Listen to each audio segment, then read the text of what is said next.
In the spirit of reconciliation, the entire team at Curious Freedom acknowledges the traditional custodians of country throughout Australia and their connection to land, waters, and community. We acknowledge that sovereignty was never ceded. It always was and always will be Aboriginal land. We pay our respects to their elders, past and present, and extend that respect to all Aboriginal and Torres Strait Islanders people listening today. I would like to acknowledge in particular the Darug people who are the original custodians on the land on which I record this podcast. Thank you for showing us what Curious Freedom can look like.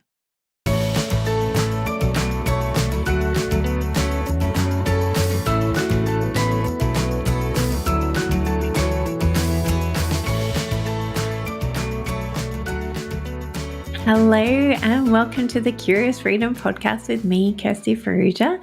And today I have my amazing, incredible, wonderful, not enough adjectives in the world to describe my friend Trish Beckenham is here with me today, and we are talking about trauma and mess and all things. We don't know where this conversation is going to lead, so it's going to be fun.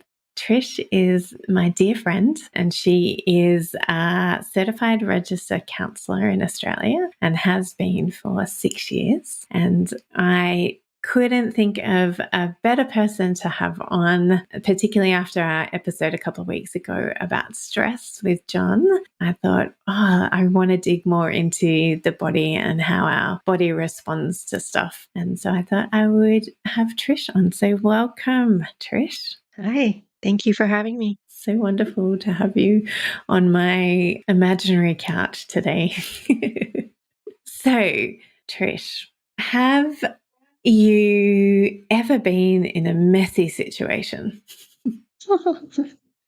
When have I not? And how has your body responded to mess? My body does not respond well to mess. I get overwhelmed quite a bit. Yeah. So a lot of what I'm sharing, a lot of what I've studied, a lot of who I am is because of who I am, because of what I've come out of, because of what I've overcome or am working to overcome. It's why I have studied the way I have. Is there ever been a counsellor who has studied counselling who has not done it because of their own stuff or discovered their own stuff as they've studied counselling? I really have not ever heard of one.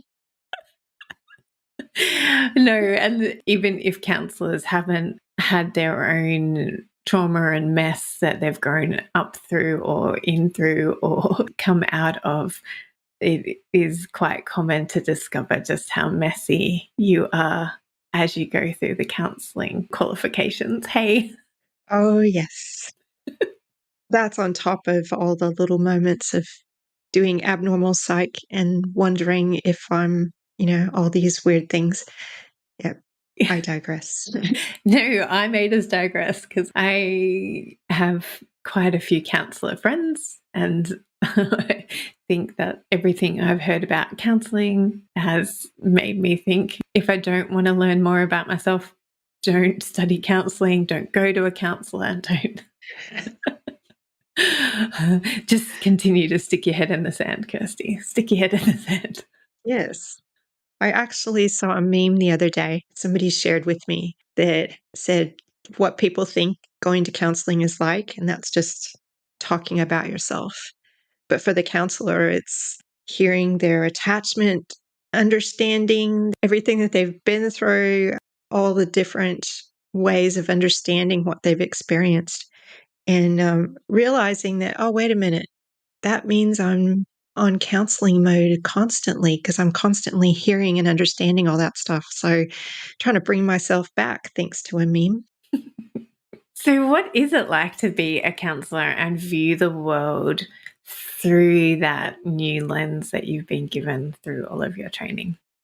It's constant, but I am not sure. Okay, this is going out to everybody, right? I recently discovered that I myself am on spectrum, ADHD, lots of wonderful little oddities about me, which has opened my eyes in a greater way to how unique we all are. Mm-hmm. And so just understanding that for me, constantly being switched on and understanding where people are coming from, that's just me. Yes, and I think that this is one of the things that I am always grappling with. Maybe that's not the right word, but always like trying to, as a human being, or maybe it's just as Kirsty, I'm always trying to categorize and make sense of the world and not necessarily fit things in boxes, but fit things in place and trying to understand things. I'm just curious about things, hence the name of my business and the podcast, and trying to make sense of things and just realizing that there's lots that can't be made sense of and lots that is unique and different. And I always say that, like I'm always saying curious ones are unique in their family makeup and their family's current situation is unique to them and their families, but just trying to always like find the commonality as well. So, there's uniqueness, but there's also so much that we're all the same in.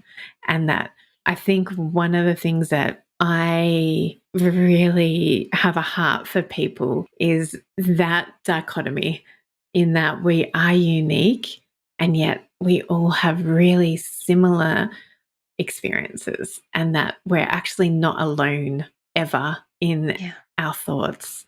And even our unique way of seeing something is not necessarily completely unique.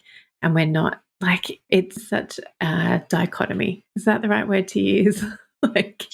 How do you express to somebody that they're so unique and the way that they see the world is unique, but actually I've seen that play out 1,000 times. And there is similarities between your experience. As unique as it is, there's still similarities between somebody else's experience, and you're actually not as alone as the world makes you think that you are. Yeah, I think we naturally go to that place of we are alone. We're the only ones feeling that way. But the thing is, trauma is not what happens to you, it's how you react to what happened to you. Mm. And if we're all made with nervous systems and bodies that grow in a certain way, work in a certain way, even though we're all still unique and they're constantly learning new things about how the brain works, how the body works, how the nervous system responds, even though that all of those things are constantly being stretched and grown and understood, there is still a very common connection between us all of the way we are reacting to things. Overwhelm is overwhelm. It may be for a different reason, but when we're overwhelmed, all the other things in our bodies start decreasing so that the focus can just be on, oh my goodness. And so it looks very similar for each of us, but it feels very individual and alone when we're in it. Mm. Please talk to me about the similarities of how our body responds to overwhelm, because I think that is the word that I hear the most from clients and from listeners is I feel overwhelmed. And so talk to us about our similar responses and reactions in our bodies in all of the various ways to feeling overwhelmed. Okay. We might have a think about the way trauma affects our brain. Well, more specifically, the way our brain responds to trauma. So, in the nervous system, there's a few different parts, a few, but we're going to look at the sympathetic and the parasympathetic parts of the nervous system, not the complete parts of them, but just a few parts of them. And we're going to make it really basic. So you don't really need to know the name of the parts, but just to know we're going to look at 3 different parts that we all have. And these parts have jobs to do. And sometimes they do one job, sometimes they do another job. So it's just looking at how can we help them to calm and do that job rather than being overwhelmed and get forced into that job. Yeah. Does that make sense? Yeah. So there's these 3 parts. There's the ventral vagal part of our brain, the dorsal vagal, and then the sympathetic nervous system part. So ventral vagal and dorsal vagal are both part of the parasympathetic. So the sympathetic nervous system looks after everything that you don't have to think about. Breathing, heart beating, all of that keeps your body running. Got it. Yeah. In that part of your brain is also the fight and flight stuff. So always on the lookout, needing to keep you safe. Mm-hmm. The parasympathetic part of it is the dorsal vagal area, which is like the shutdown area. So when there's a threat, we're going to go into fight, flight, freeze, fawn, or submit. So it's not just fight or flight. There's a whole bunch of different reactions, and it depends on how we're reacting to it as to which area we go into.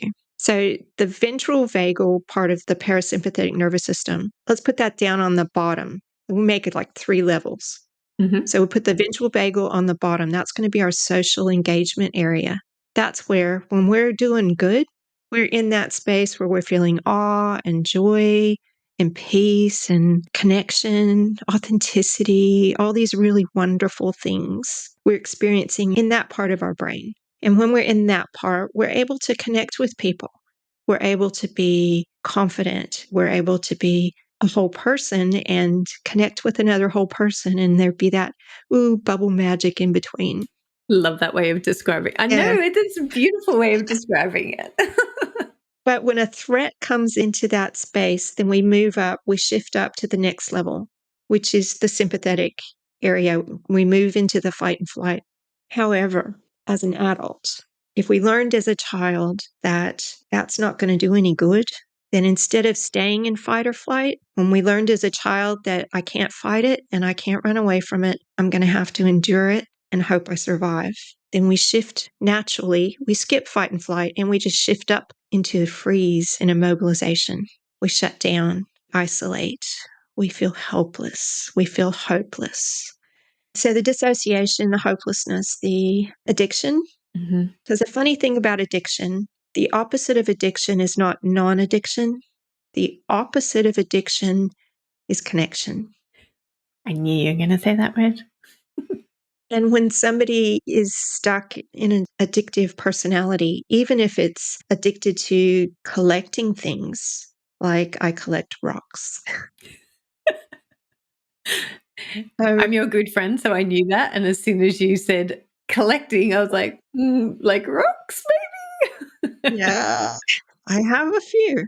And they don't even have to be spectacular to anybody else but me. So if we have this part of our personality where we're addicted to something, it's because we're trying to fulfill some part within us, a lack of connection somewhere. Mm-hmm. For me, there was abuses in childhood.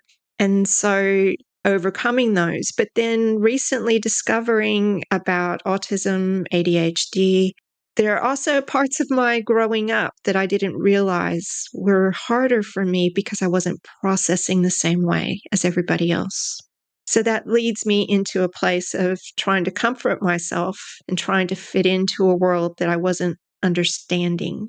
So it's a whole kettle of fish that is new for me to try and comprehend. But it is a picture that we can use to show how we move from the ventral vagal section, the bottom section, into fight and flight. I don't understand what's going on. I'm starting to feel overwhelmed and then shifting. Okay, running away and fighting it never worked. So I'm just moving on up to freeze, go into depression, numb, isolate, not knowing what's going on, feeling the overwhelm. Is that clear? Yeah. Yep. So the thing is, the 2 parts of our brain that deal with fight and flight or the shutdown area, they actually have jobs to do when they're not busy trying to look after a threat. So the fight and flight area is busy looking after what's going on in your body. It's looking after your organs, your muscles, how everything's working, looking after your immune system, looking after your gut, looking after everything that it needs to look after. If your body is in the parasympathetic area of the dorsal vagal, its normal business is to be focused, to be able to be understanding what's going on for you.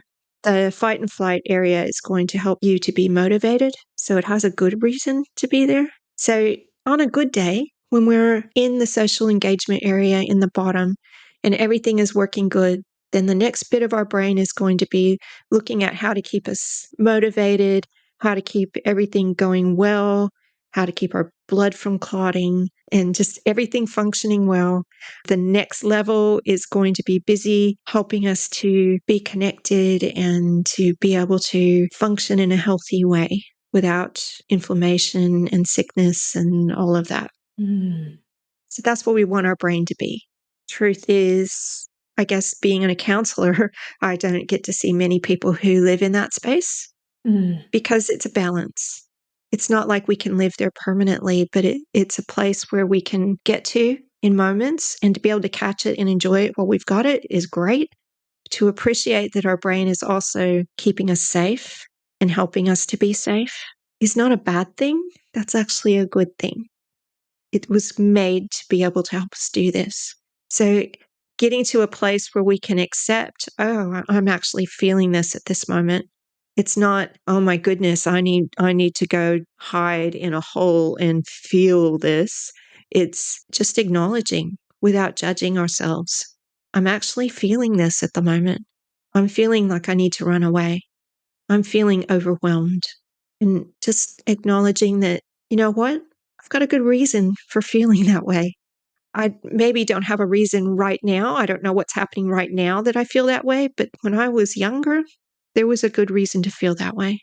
So I'm just going to work on trying to soothe myself and calm myself down and just bring myself back into a place where I can be feeling love and calm and peace towards myself. And then just help ourselves to come out of overwhelm by using skills that way. Yeah, I think it's so fascinating to learn that about the way that our brains are made and how our brains are designed not only to keep us safe, but what it does when it doesn't need to keep us safe. Like when it's not on that high alert, that it's actually doing some really good and healthy and positive things. And so for me, what made me think is like, oh, so when I'm not feeling motivated and I'm feeling overwhelmed in any aspect of my life and any aspect, and I'm like, I just don't have the motivation for that, is a good indication for me to then go, whoa, what's happening in my body? Like that makes me realize, oh, if I'm feeling unmotivated, then I must be stressed about something. There must be something going on in my body. And can I control any of what else might be going on for me? So it helps me to then analyze where I'm sitting at the moment currently in life. And like, as you said, to breathe and to do some presence exercises to get myself back into the moment so that I can then go, oh, what can I control? What can't I control? Yeah. So can you talk to us more about that aspect of like, what can we do to review and to see what's going on under the surface? Because obviously things are going on under the surface that we may not understand. Yeah. One important thing to remember is that when we are in overwhelm, we're not going to be able to think. So we're not going to be able to say to ourselves, oh, I am feeling this, and so I'm going to do this. Our brains are offline, basically. So when we are in overwhelm, our body is busy keeping us safe. And so the part of our brain that thinks is offline. It's just like not there. You cannot think your way out of it. So it makes it a challenge to introduce skills. Skills need to become part of a lifestyle so that it becomes more muscle memory rather than being able to think it through. So I like to take people to some really basic things like breathing, because breathing is something we're all doing. We can only breathe in the present. You can't breathe for the future or breathe for the past. You breathe in the present, which brings you automatically into the present moment. So if we practice daily, and there's research that's shown the benefits of 10 minutes a day, practicing focusing on your breathing increases your immune system. It does all this amazing stuff for your body. And it's just one little thing. It sounds really simple and so simple that can't possibly be helpful, but it is. It's extremely helpful. They've even shown that it increases the strength of your mitochondria, which increases the length of your life. Mm-hmm. And so It's just focusing on the breathing. So when I speak with people, it's just trying to help them just notice, just becoming aware. So you're not judging your breathing, you're not breathing a certain style, you're just becoming aware of your breathing. You're becoming aware of air coming in, the air going out. If you can actually bring it in so it's nice and deep, a nice deep breath in through the nose, so much that your belly sticks out when you breathe it in. And then a nice long, slow release of the breath through your mouth as if you were blowing through a straw. And what you're actually going to be able to do is trigger your nervous system. So the nice deep in breath where you make your belly go out, you're actually triggering a nerve, the vagus nerve, to tell your brain, because you breathe differently with every emotion. And so you only breathe those long, slow, deep breaths when you're safe. So if you do it on purpose, it actually works like a remote control. You can tell your brain, no, I'm safe. When your brain has already been telling you, there's a problem, we're not safe, we're in overwhelm, we can't get out of this, we have no hope, we can take that moment and reverse that. Tell our brains, actually, in this moment, I'm safe. That's a feeling from the past, and I acknowledge that. But in this moment, I'm safe. If you are safe. If you're not safe, then get somewhere safe and then do it. Yes. And then once your brain gets that message, oh, I'm safe now, then it releases all these wonderful rest and digest neurochemicals that just flow through our body and just calm the whole chain reaction that's been happening. So it's very simple. It just takes practice. You practice it daily. And then when you're in the overwhelm, your body remembers to do it rather than you having to think it through.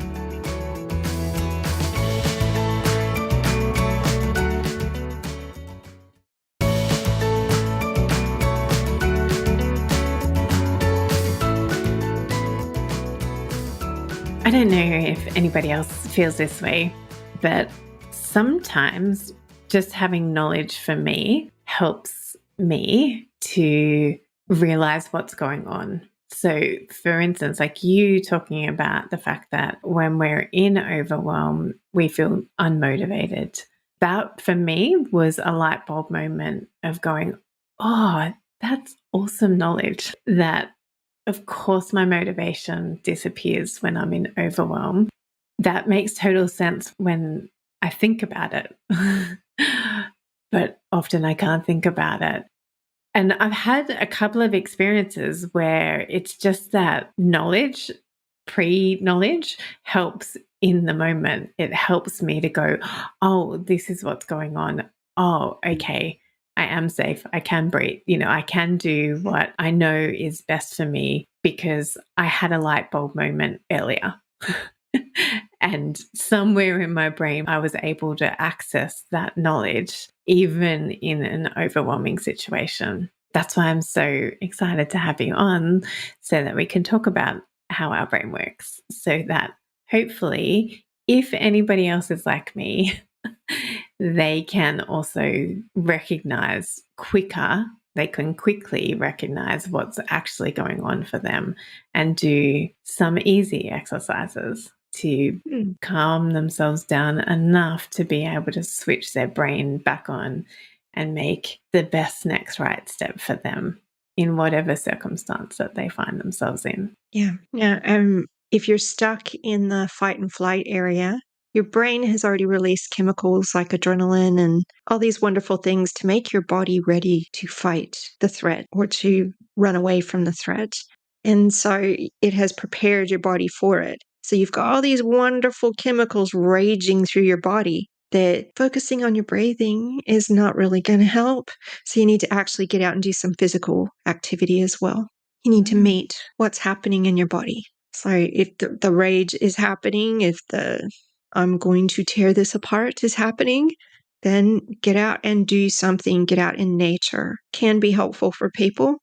It's not helpful for everybody. Sometimes you just need to get in the pool or climb a mountain or do something that is going to be physical for you to get the physical neurochemicals to be spent. When you're in the overwhelm and the shutdown and you feeling disconnected and detached and shameful, withdrawn, all those wonderful things when you have no motivation. Sometimes focusing on your breathing, doing something that if you pictured yourself as a little child, and as that little child was feeling that way, you as an adult were able to comfort them. What would you do for them? And can you do that for you? Sometimes we're hangry and we really need to eat something. That is the case for 3 of 4 of us in my house. Snacky, snacky, snacky. Oh, yes, that's a good one. Within reason, a snuggly blanket, a hot water bottle, or if you're in a hot country at the moment, just bath, a nice cool bath, a nice hot bath. It's something that is going to serve to feed and care for and comfort that young part of you that's triggered into overwhelm, because you're the one who can love that part of you now. You're the one who can care for that part. Nobody else can, because they can't see that part of you. They just see you and they say, oh, she's overwhelmed or he's overwhelmed. But you are the one who can still see that young part of you that had a really difficult time and has a good reason for feeling that way. So it's, how do I comfort that young part of me? What would I do for a little person standing in front of me that was feeling like this? And then do that for you. Is that helpful? Yeah.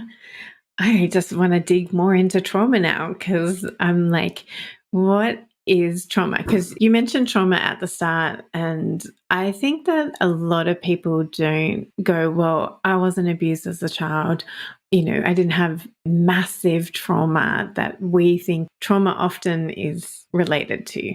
But you also did a tiny explanation of trauma. But let's talk a little bit. Yep. Can you explain more around that and your understanding and your knowledge of trauma? Yep, we can do that. So there's a general idea of, call it big T trauma and little t trauma. So big T trauma is like war and car accidents and life-threatening situations that are overwhelming to a system. Little t trauma is anything that overwhelms your system, especially as a child. Because as a child, your little body is scanning everything and learning how to react to the world and how you fit into the world. So for a little child who's not getting their needs met, physical needs, emotional needs, spiritual needs, because we are all parts of ourselves. Nothing happens to one part of us that doesn't happen to all of it. So body, soul, and spirit. If your needs as a little child are not being met, that's enough to tip a little child into the same kind of PTSD as a man who's gone to war.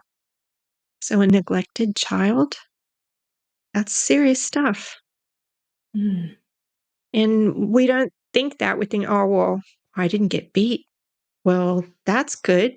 But if your emotions were not being cared for, if you were not being paid attention to, this is not saying, oh, our parents are the reason for everything, because it's not really to do with them, or sometimes it is. Sometimes things did happen. But sometimes it's just the way we reacted to things. And that could be for many reasons. It could be that we process things differently. So for one little child to feel like they're being neglected could mean something completely different for another little child. That's why you can actually have two people in a car accident, and one person walks away the next day, gets in another car and drives away. The other person is never able to get into a car again. They were in the same accident. It was the same thing that happened, but the difference is the way they reacted on the inside. And that generally comes from the way they learned how to view the world and how they fit into it as a child. Yeah. And, as a parent, that explains how 2 children, or 3 children in your case, can have completely different responses to their mum yelling at them or their dad being too busy for them. And we see that in our families.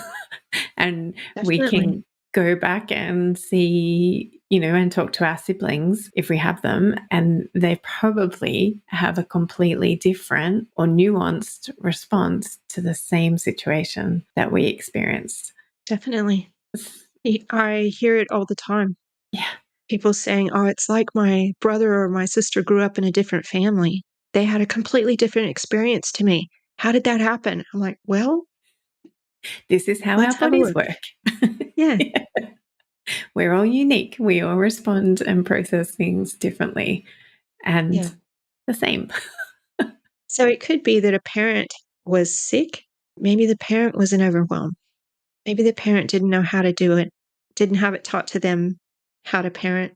Maybe it's been handed down through the generations. Maybe there's something genetic about it.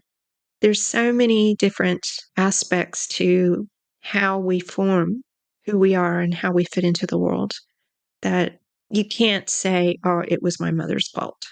Although I hear that a lot, but it's only one part of it. Mom may have done something or not done something, but often there's a reason for that. Sometimes there's not. Sometimes it just makes no sense and we don't understand why. But it's not about, oh, it's all their fault, because now we're adults. And so it's okay, this was my experience. And what am I going to do with it now? I have some choices I can make. And we have traumatic experiences as adults. Definitely. The big and small traumas. For instance, for my clients, it could have been that they had a declutter coach come in and not honor them and not honor their stuff. And that was a traumatic experience for them. Mm. It is also about learning how to process things as an adult. And if I'm hearing you correctly, how that relates to the child within us as well. Yeah. And recognizing that our response to something may be triggered by how we responded to things, how we've learnt to respond to things through our formative years. Yes. So for somebody who, as an adult, had some, like, take that example, a coach come in and not respect them, not see them, I would be wondering, getting curious about, did they feel seen as a child? What happened if they were seen? For some people, it's dangerous to be seen, so they've learned to hide. So if somebody comes in and looks at their stuff, it's like, oh, you're seeing me, this is not safe. Sometimes it can be that I've never felt seen. And so when somebody comes in and sees me, I don't know what to do with that. And it feels unsafe because I've never felt seen. Mm. So there are so many, those are just two examples. Like, there's a whole bunch of examples of why somebody reacts a certain way. But getting curious without judgment and just wondering, what would have happened if I was seen as a child? Was that dangerous for me? Maybe I was seen. Maybe I was seen too much. And I never felt like I could hide. And so somebody coming in and messing with my stuff, that's a bit overwhelming and completely understandable. And why I say often that I'm not a counselor. That because it's so nuanced and so diverse, and you can never know anybody. Like, you can never know anybody fully. I'm always making assumptions of people. As much as I try to hold back judgment and try to walk into places with no judgment, I'm still assessing people and I'm still making assumptions of how they're going to react to something or why they're reacting a certain way. And that's why it's really integral for me and my staff to be curious about people and to ask questions and go, I think this might be the reason that you're doing this. Does that resonate with you? Does it feel true? Is that what's actually going on for you? Again, we're not there to be counselors, but we are there. We have seen so much similarities across people. And we may have even seen the same response to something, but that doesn't mean that their response is coming from the same place as the last person who had that same response. So it's all about being curious. And I think for our listeners, it's all about being curious for yourself and to be asking those questions of, where is this coming from? What can it be? What can this be traced back to? But I would encourage not getting stuck in that place of Mm. constantly searching for what it can be traced back to.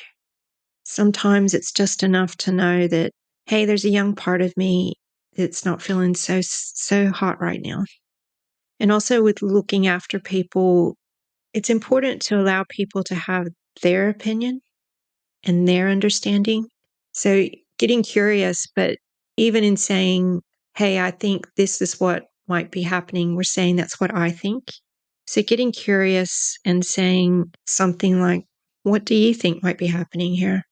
If I'm noticing this, I'm wondering what you're noticing in this area.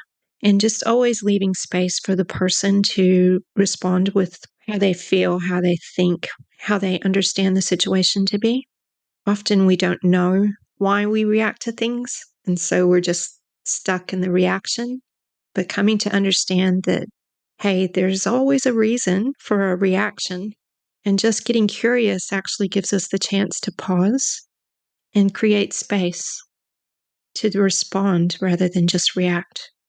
So it's really important to have that awareness that there's something going on. It doesn't have to be that you know exactly what happened, because that can be like a deep dive into darkness. We don't want to do that. We just want to encourage people to become aware that emotions are basically your body just sending you a message. And they're just saying, hey, there's something going on for me right now. And if we can get curious with ourselves to say, oh, I wonder how this was connected. Sometimes we can have like those light bulb moments when we go, oh my goodness, I remember the first time I felt that way. Is that why I've always been acting like this? Oh my goodness.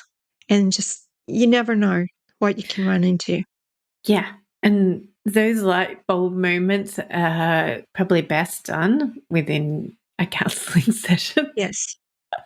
not within a decluttering session. True. True.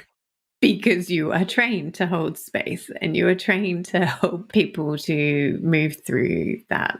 I think one Yeah. thing that stood out to me just then is actually that some people don't even know what the emotion is that they're feeling.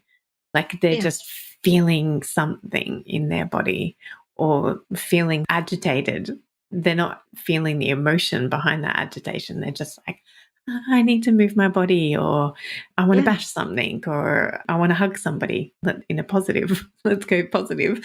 And hence this movement that we find ourselves in at the moment around growing in emotional intelligence and Mm-hmm. understanding what our body is trying to tell us, in figuring out what it is that I'm even feeling, because so many of us have numbed our feelings and have been taught to numb our feelings. You know, our experiences has told us that it's best to numb our feelings. So I think it's really challenging for people to even articulate what they're feeling. And you've said that throughout this podcast. Yeah, but I think people go one step further and they totally block themselves off from their body Mm-hmm. and understanding what's happening there. So, what we call an emotion is a label we've put on a certain mix of things that happen in our body: jittery stomach, and maybe shaky hands or clammy hands, and just a feeling of, and we call that anxiety. The awareness gives us the ability to notice what's happening in our body before we label the emotion.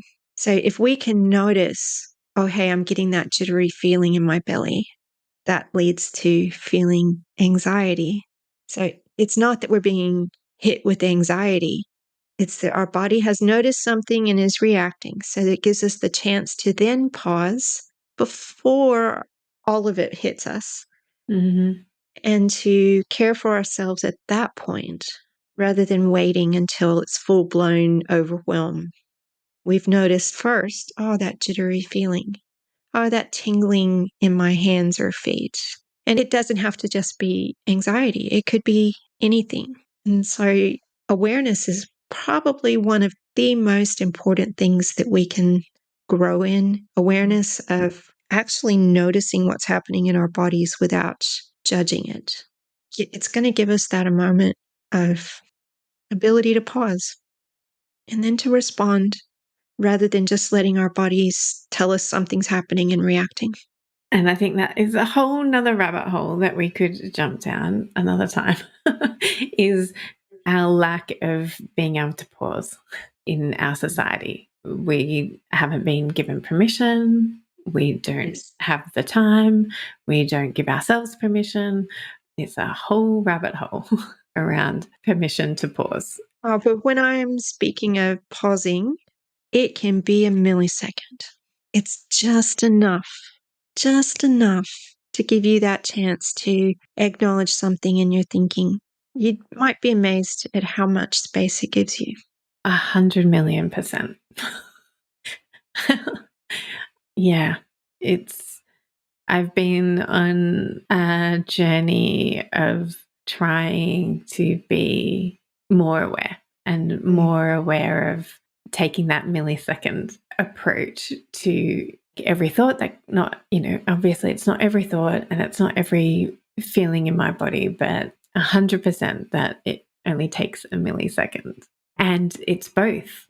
Like, it's the fact that it only takes a millisecond and we don't even give ourselves permission to stop for a millisecond. That's true. And it's so much our responsibility to allow ourselves that permission. Oh, like my mind's going off with so many thoughts about permission. I can see that. And yeah, I know. What if I give you permission right now? Not that I have the authority to do that for everybody, but just for somebody to speak out, you have permission. You have permission to become aware of you, permission to care about you, permission to pause and look after you, permission to value you. You have permission. I think that is a beautiful spot to end this delicious conversation. Thank you, Trish, for being first and foremost my friend. Love you. I love you too. Thank you for being on the podcast, for sharing your wisdom. Thank you for everything that you've walked through, for you to be able to have garnered the wisdom, for the training that you've done, for the people that you care for every single day in your practice. And if somebody would like to get more Trish in their life, would you like to share how they can find you? I'm on growinghopepsychotherapy.com is my website. That's a big one, but I'll put a link in the show notes. People will be able to click on it and find you. Do you offer just in-person or virtual sessions as well? I am virtual only, so only online. Excellent. And you're only registered in Australia? I am registered in Australia, but I'm able to care for people around the world. Around the world? Excellent.